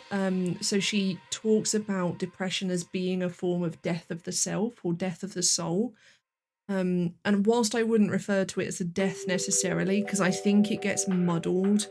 You might have seen in one of my earlier points. She just says that depression is like emotional death, and then she says that depression had nearly killed her.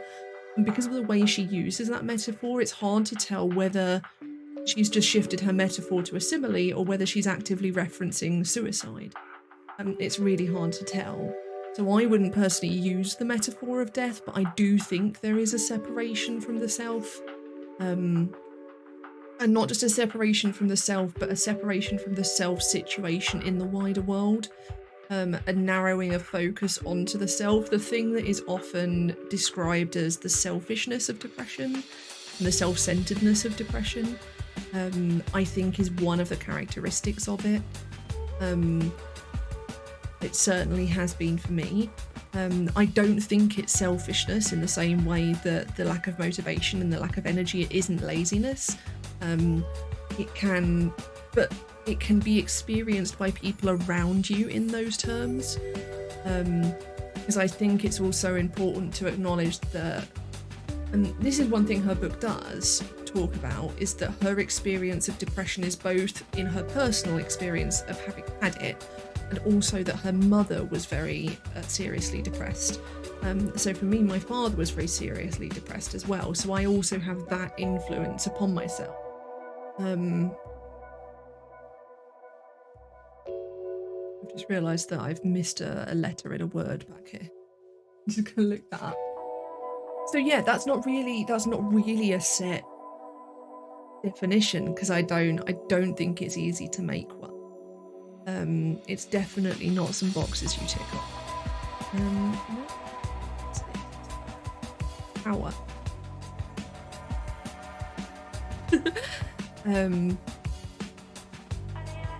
And yeah, so what was that though? It gave me a... Oh, I can put things it's related to. That's quite cool. I clicked this and it gave me, you can't see this window it's given me, but I can select items and mark it as related to them. Cool. But yeah, the other reason it's really hard to define is that there is a very, very high rate of depression being comorbid with anxiety. I think it's something like 60%. But I don't know what data set that's based on, or what group that's based on, or location or anything. But I know there's a very high comorbidity between them. And so it becomes, you can't separate parts of your experience off. I can't tell you, this thing was my depression affecting me, and this thing was my anxiety, and this thing was my fibromyalgia, because it doesn't work like that, because they all overlap in certain ways. And I used to spend a lot of time trying to work out what was my depression and what was my anxiety, and I think that was a waste of my effort, because it's all my experience, it's all my embodied experience. So that's why when you hear me saying what my illness is, I'll say I have fibromyalgia, obviously, but then I'll say I have mental illness characterised by anxiety and depression. because I could also easily have been diagnosed with PTSD. I could have been diagnosed with bipolar. There's a few things that I tick the relevant boxes for. So I think it's important to say that I'm mentally ill in this kind of sphere rather than I have this specific thing, because when in that specificity, it's almost like you're starting to say that these things can be separated and identified separately, and that's not the case. And that's one of the reasons, so in my original proposal for my PhD, I was looking specifically at anxiety characterized illness, but I changed that to all mental illness because it's so fucking hard to find accounts that are like, I just have this thing, because very few people who are chronically ill just have one illness. So it's been interesting, like sort of realizing that I needed to go broader to avoid the limitation of being too narrow in a weird way, because you get told a lot about making sure that your research has the right breadth. So like to make sure that you've not gone and taken off too much more than you can chew and you're never going to fit it into one PhD, that sort of thing. So yeah, that was a really interesting question, thank you. Where did I get up to? I've spelled psychology wrong. I think that was... Here's another one of the quotes that annoyed me. After all, the patient, i.e. the depressive patient, isn't mad, just ill. Because depression is the socially acceptable mental illness.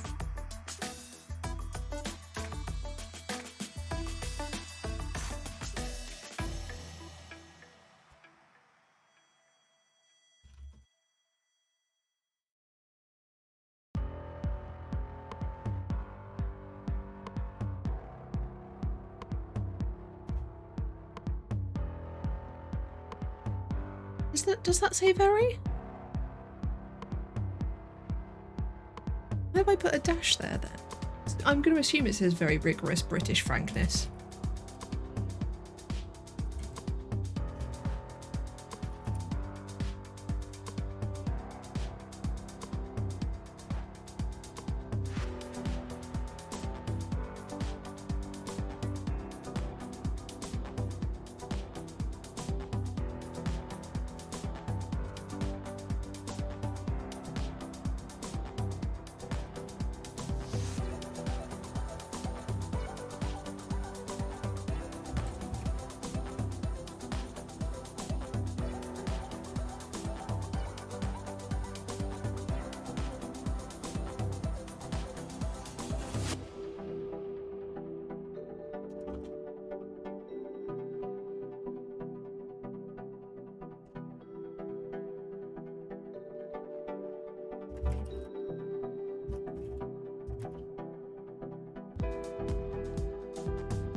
How was CBT for you? Did you take notes and stuff like that? I did take notes when I was doing CBT. I did like a 6-week course. It was a group course, and I want to say all the sessions were an hour long.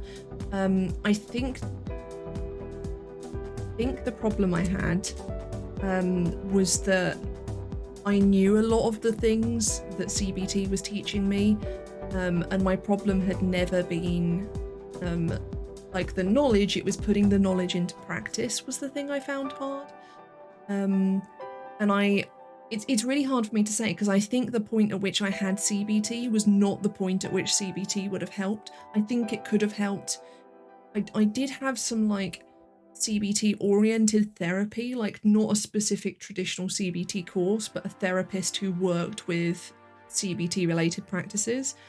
And I had that when I first got ill, and that was private therapy. Don't really remember it.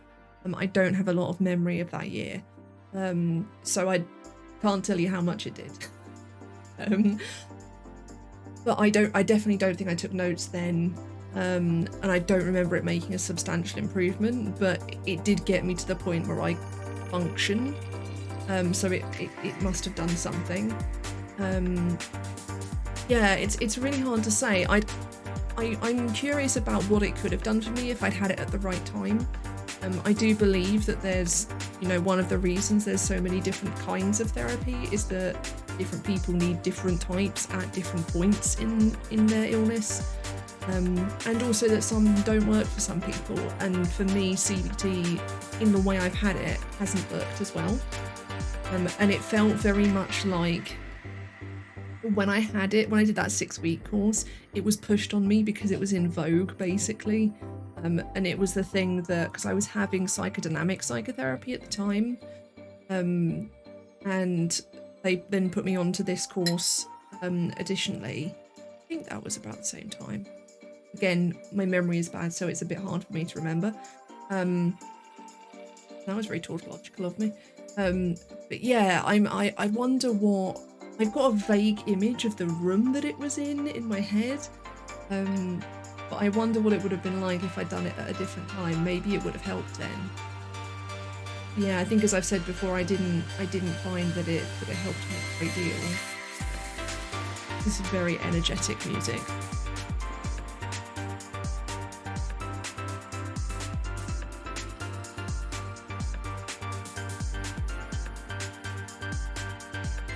Hopeful and dreamy, apparently. I'm gonna get this book's notes done, and then I'm gonna take a quick break again. Where did I get to? The Black Dog. We've got like 1.5 pages left.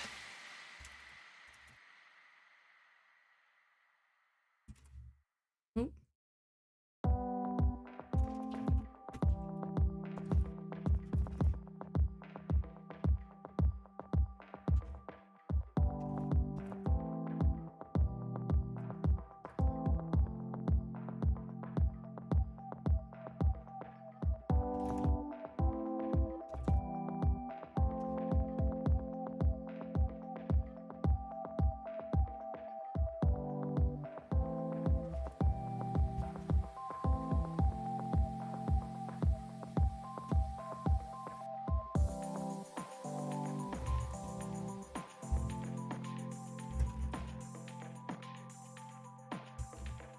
So this is one of the things that I really liked that she said, and it was this idea of depression as like a vacuum or a vortex rather than a storm, because it's often described as a storm, of it being something that doesn't have narrative explanation, in fact something that actively consumes narrative and distorts narrative. And I really liked that as an idea, some depression as a force that tears narrative up into pieces and tosses it around.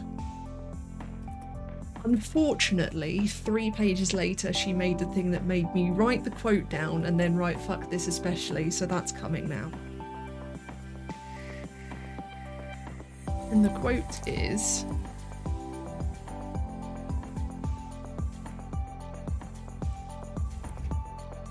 Depression can't hurt you unless you take it as a form of permission to kick yourself in the teeth. As someone who has survived multiple suicides and self-harm, fuck that. That's bullshit. It's bullshit.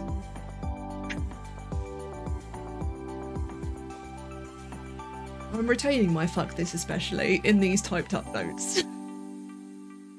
At some point, I'm going to have so many "fuck this" in my notes that I'll be able to search "fuck this" and find all of the things that upset me whilst I was reading. But to make it absolutely clear, that is bullshit. I will call it on that. People don't choose to be suicidal. Depression and other mental illness makes them suicidal. It is not a choice. It is not something that they do as a way of kicking themselves in the teeth voluntarily. Depression causes it. Self-harm is something that people do very often as a way to try and find a form of self-care. It's not necessarily done actively. For a lot of people, it's "I'm trying to find a release for this emotion and this trauma, and this is the thing I've found." It is actually coming from a place of people attempting to look after themselves, no, it's not a good solution. It's not necessarily a good solution. But the idea that depression can't hurt you unless you take it as permission puts the fault and the blame on the person who is suicidal or self-harming. That is not okay. That's not right. I want that to be. It's not your fault.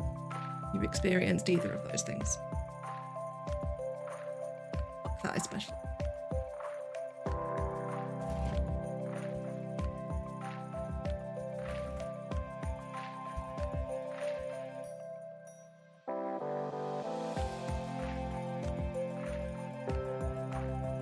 Really starting to learn and work on it effectively. Essentially, it's helping people from self-harm and making them more aware of their thought patterns. Like jotting down contradictory thoughts that don't support the evidence. Yeah, I remember doing something like that. I remember being given... I might actually have the notebooks for it somewhere. That would be interesting to find. I remember being given the homework, effectively, to whenever I got stuck in thinking about how things could go wrong, writing down the ways they could go wrong, but then also writing down why that was unlikely to happen, or the ways in which things could go right, and countering things logically. The problem I had, I think, is that I was always very aware of my thought patterns, and I could always provide the logical rebuke to them, but providing the logical rebuke has never given me an emotional release or an emotional comfort. It is a really good approach and it works for a lot of people, but I think because my anxiety and depression are based more in trauma, it's very hard to counter a behaviour or a thought pattern or an emotional response that is learned from trauma. That's much harder to do. The age at which and the way in which you develop mental illness has a big impact on the therapies that you need and the care that you need and the things that work. Because if it's happened from a young age or as a response of trauma, your brain has basically rewired itself to respond in a traumatic sense. That's what PTSD is effectively. It's that your brain is still stuck in a trauma response. When I was reading The Body Keeps the Score, one of the studies that Van der Kolk showed was about scans done on, I think it was fMRIs, done on the brains of people with PTSD in the middle of a flashback. And the part of the brain that it activates is the part that is processing information for the first time. So every time someone who's experienced trauma has a flashback, they literally are re-experiencing it again. And that's much harder to, you can't just counter that by saying, but actually, that sort of thing. So that's why those approaches work really well for some people and not for others. And I think it's often in instances of traumatic illness that it's harder for it to work.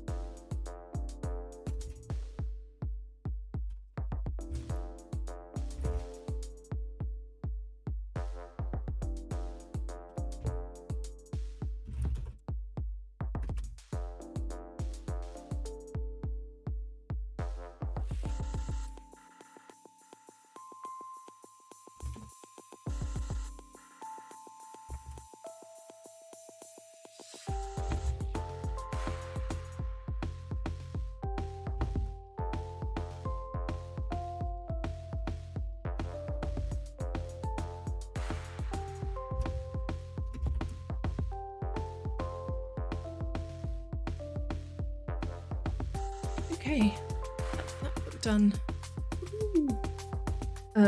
So we've got, how much more have we got to go? 1, 2, 3, 4, 5 pages. So I will take another quick break. It will be the same thing as before. I will be gone for 1 minute. Just standing up, moving around, in this instance getting a drink. I'm going to run ads whilst I'm away. This hopefully means that people coming in won't get pre-rolls for a bit. So feel free to mute or whatever you need to do whilst the ads are on. And I will see you in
Hello. Right, so we've got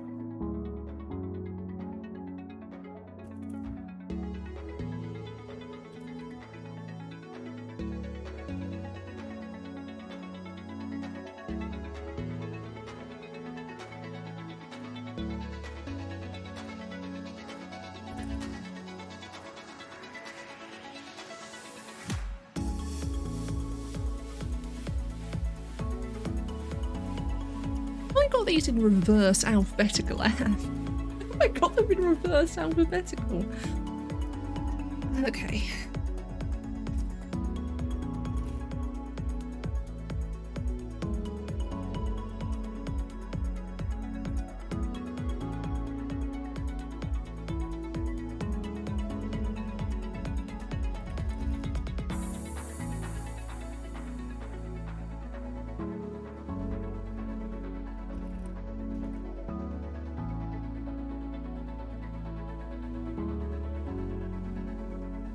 Me earlier. I slept really well. Me now. Yawning again. Right, phone shush.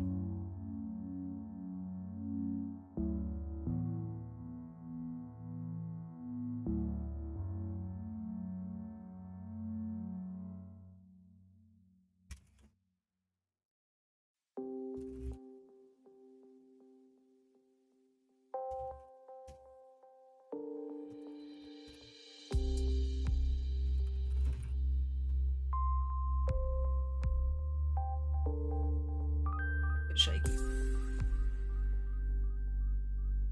I'm moving my desk down. When I'm sitting cross-legged, because my body is then higher up, so I need everything higher up. And the moment I'm not sitting cross-legged, which is rare, but right now my legs are hurting, so I need to find myself needing to be in a different position suddenly.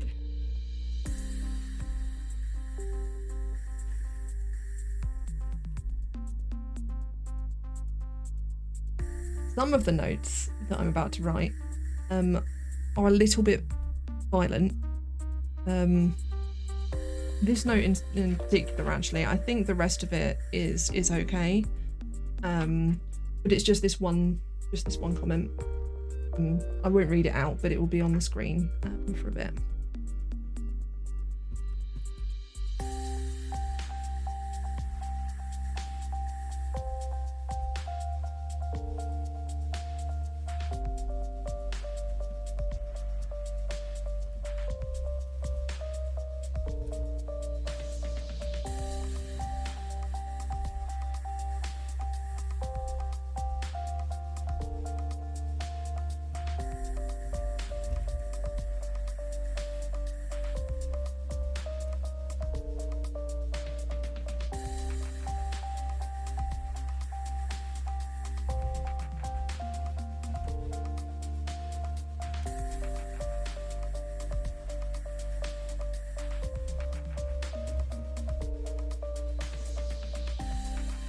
I've not actually got a ton of notes on this book because a lot of it was really relevant and then a lot of it wasn't relevant.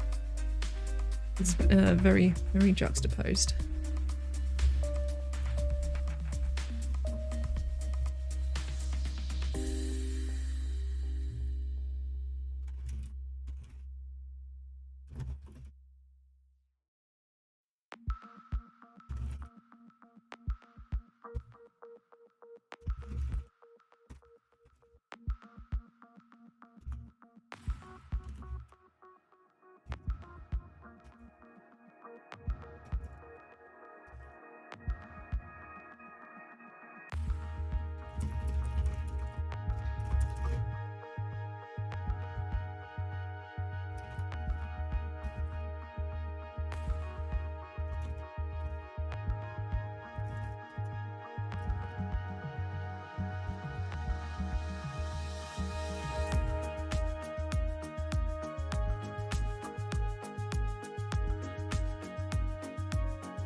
Oh. We are almost there. That also then means I have actually typed all my notes up on a Friday, which I'm very pleased with. I think this is the first time I've actually managed to do it. But I think there's a lot in, like, feeling more ability to do stuff now that it's, like, clearly real and happening. I think my mentor was saying yesterday that next week is going to be really transformative for me. It is going to feel like a proper week of working on my PhD, and I'm going to get a lot more of an idea of what the future's going to look like. So I'm really looking forward to that. I'm also really looking forward to being done with this week, which I think after I finish, so we've got like 3 more pages of notes to type up. I'll then chat for a bit about the plan for next week, and then we'll end the stream. I then basically the only thing I have to do is sort the schedule out, which I'll talk about in a bit, and upload today's pod to YouTube, and then I'm done in time for the LEC spring split. A nerd. I also haven't watched Critical Role from last night, and Rime of the Frost Maiden is tonight, and I think basically I'm going to end up watching the LEC until Rime of the Frost Maiden starts, pretty much, and then watching Rime of the Frost Maiden. I'm gonna have to watch Critical Role tomorrow before the LEC starts. Too many things. The world has too many good things in. Okay.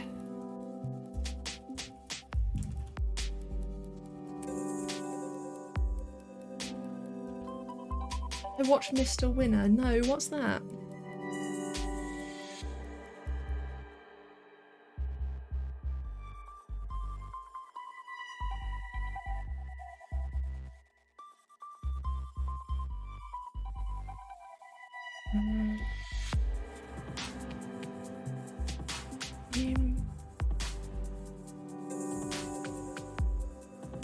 Funny TV series from Spencer Jones. I've not heard of them either. So, I think July to December is the issue, and it's like that.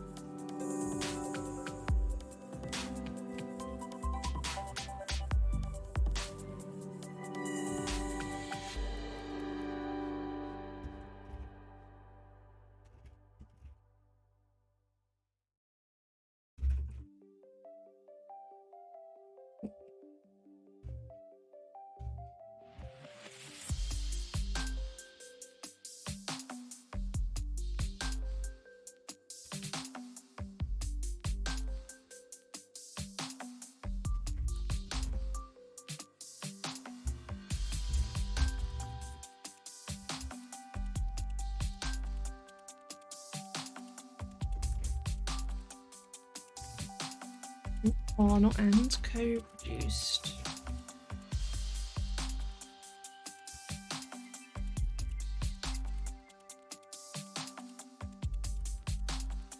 Oh, now it's just the notes we written today. It's only like a page and a half. To be honest, half of the stuff I've got to type up is the title because that's what journal articles are like.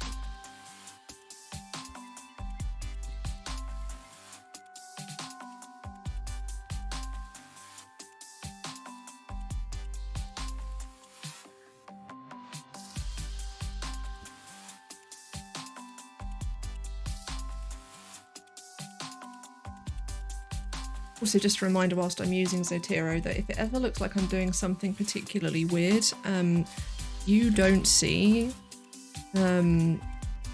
my drop-down menu. If I get a drop-down menu, like it's trying to autofill something or similar. So, like in this instance, I just auto-completed it, but you won't have seen the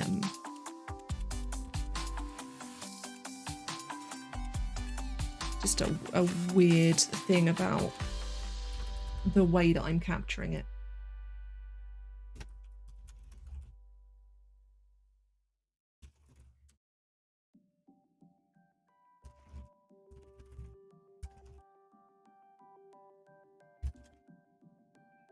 I almost wrote that the data was more easy to shame. I think it probably is. I think that's part of the problem.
Almost there.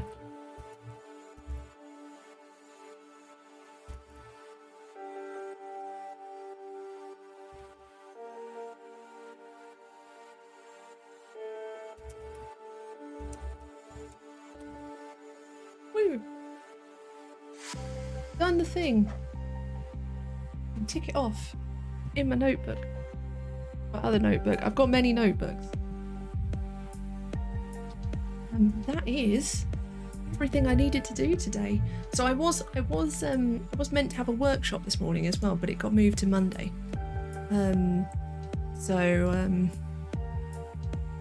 have to do that then. So yeah, before I go, I did this at the start of the stream as well, but I'll do it now too. So I will go through again, like the shape of next week and what's happening. What I will be doing is once I've finished here, I'm gonna put when I'm streaming on the schedule for next week that you can see in the panels down below. Now the times for those won't always be accurate because I'm often here whenever I feel like. but the days will be, and you can always follow me on Twitter if you're not already. Let me put that link in for you. You can always follow me there, and then I'll give any updates about changes to times or whatever.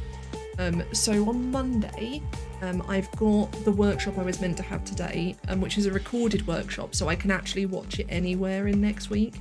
So if I have a bad morning on Monday, that's fine because it's meant to be at noon, but I get access to it for all of that week, so that's quite nice. But that's on academic profiles, so it's about using a bunch of different services online that are now going to be useful to me as a researcher, none of which I've heard of, so hopefully that will be useful. I then have my reading group in the afternoon, and then after my reading group I have my meeting with my supervisor, so that's going to be a really big and awesome day. Hopefully I'll get to find out a bit more of what things are going to be like. So I won't stream on Monday. I will then stream on Tuesday because I have nothing else booked that day.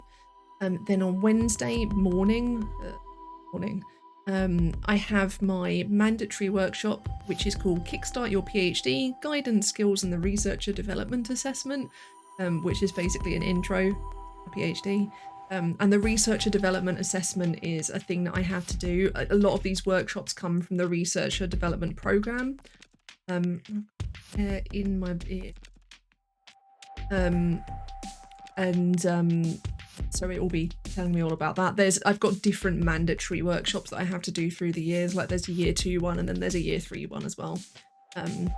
So we will see how those will be interesting out.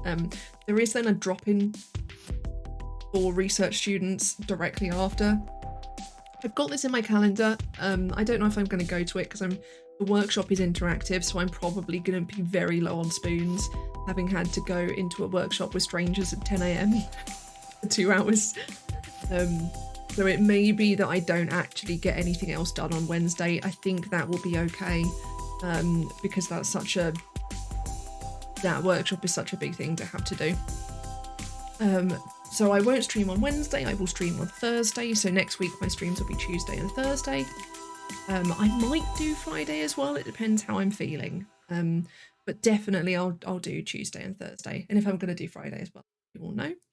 Then on Friday morning, we've run out of music. No, it's gone to the next one. On Friday morning I have a coffee morning thing, Q&A, talk, combination thereof.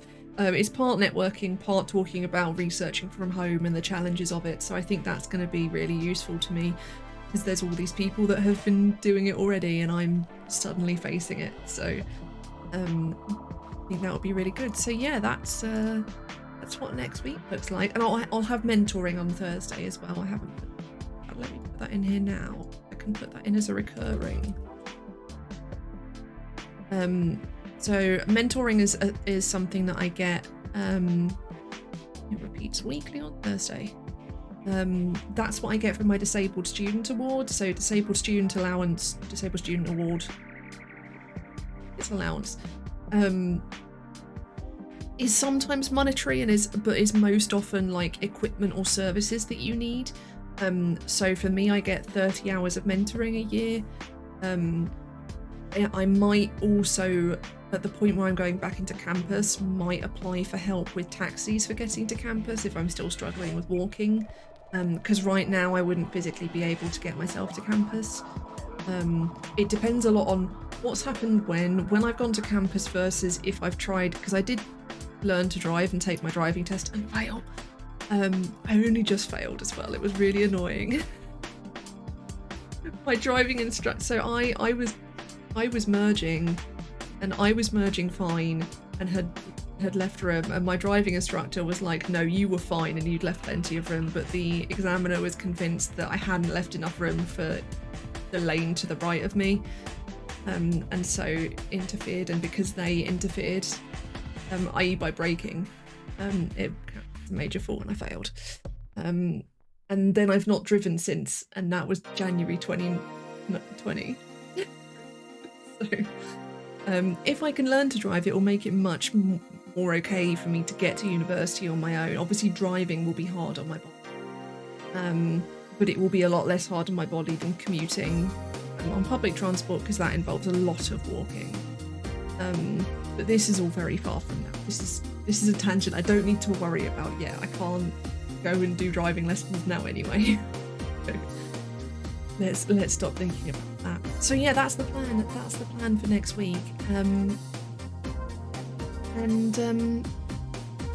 Yeah, I don't think I have the spoons to raid anyone today, so we're gonna leave that one off for now.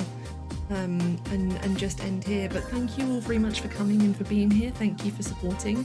We've managed 2 hours and 20 minutes, which is really good. I'm getting my stamina for this up. I've had a lovely time doing some reading and getting some notes typed up with all of you being here. Thank you for supporting. If you're not following, then please do. If you're not following me on Twitter, then please come and follow me there. You'll get to hear my nonsense all the way through the week.